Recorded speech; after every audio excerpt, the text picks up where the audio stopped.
দেখেন, শুধু একটা পরিবারের সাথে তাদের দ্বন্দ্ব, একটা জিদের বসে একটা মানুষের গাড়ির সাথে কি করতেছে, কি এমন এক শত্রুতামি। মানে আমাদের দেশে এখন এমন একটা পরিস্থিতি হয়ে গেছে যে আপনার সাথে কারোর সাথে যদি একটু তর্ক বিতর্ক হয়, ঝড়গাঝাটি হয়, তাহলে কি হবে পরিস্থিতি, মানে আপনাকে এমন প্রতিশোধ নিতে হবে, মানে এমনভাবে তাকে শিক্ষা দিতে হবে, দেখা যাচ্ছে যে তার অর্থনৈতিকভাবে তাকে ক্ষতিগ্রস্ত করতে হবে।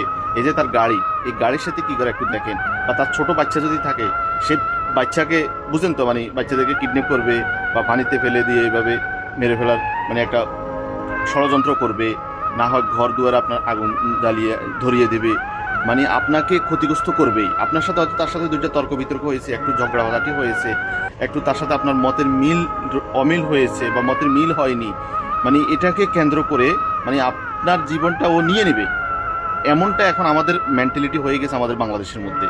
আপনার সাথে হয়তো তার সাথে রাজনৈতিক দ্বন্দ্ব আছে বা রাজনৈতিক অমিল আছে বা পারিবারিক জমির বিরোধ আছে, পারিবারিক হয়তো ঝগড়াঝাটি আছে। তাই বলি কি, এইভাবে একটা মানুষের রিজিকের উপরে এভাবে আঘাত আনতে হবে?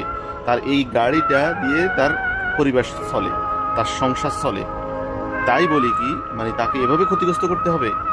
মানে আমাদের এখন মেন্টালিটি মানে খারাপ হয়ে গেছে, মানে মানুষ বলে আর আমরা মনে হয় না মানুষ রয়েছি। আমাদের মধ্যে অমানসিকতার চিন্তা ভাবনা বেশি চলে এসেছে। দেখেন, আপনারা দেখেন এই গাড়িটার সাথে কি করে, ওরা মুখ মুখ বেঁধে এসেছে, সিসি ক্যামেরা পর্যন্ত আছে। তো এখন তারা চিন্তা করতেছে তাহলে মুখ বেঁধে আসতে হবে যাতে যেন না চিনতে পারে, মুখোশ লাগিয়ে এসেছে।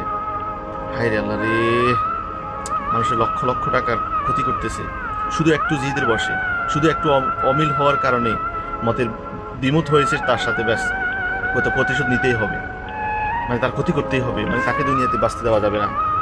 মানে এমন একটা মেন্টালিটি হয়ে গেছে। আর আল্লাহ, কোটি কোটি লাখ লাখ টাকার গাড়ি জ্বালিয়ে দিচ্ছে। উফ, আমরা আসলে সমাজের মধ্যে মানুষের পরিচয় দিয়ে আমরা বাস করতেছি। আমাদের একটা এনআইডি কার্ড আছে, একটা পাসপোর্ট আছে, আমাদের হাত পা আছে, আমরা খাবার খাই, আমরা চিন্তা ভাবনা করি, আবার আমাদের পরিচয়টুকু আছে যে আমরা মানুষ, কিন্তু ভিতর কথা আমরা আর মানুষ নাই, আমরা অমানুষে পরিণত হয়েছি।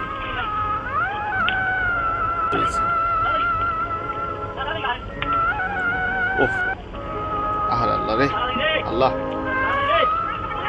আল্লাহ, এই কোন জালিমের দেশে আমরা বসবাস করতেছি। আল্লাহ, আল্লাহ রে আল্লাহ, তুমি তাদেরকে হেদায়েত দান করো। আল্লাহ, তুমি তাদেরকে একটা হেদায়েত দান করো। কি এমন এক শত্রুতামি শুরু হয়েছে একে অপরের সাথে। আল্লাহ রে আল্লাহ, আল্লাহ, কোন দুনিয়াতে আছি, কোন জগতের মধ্যে আমরা আছি।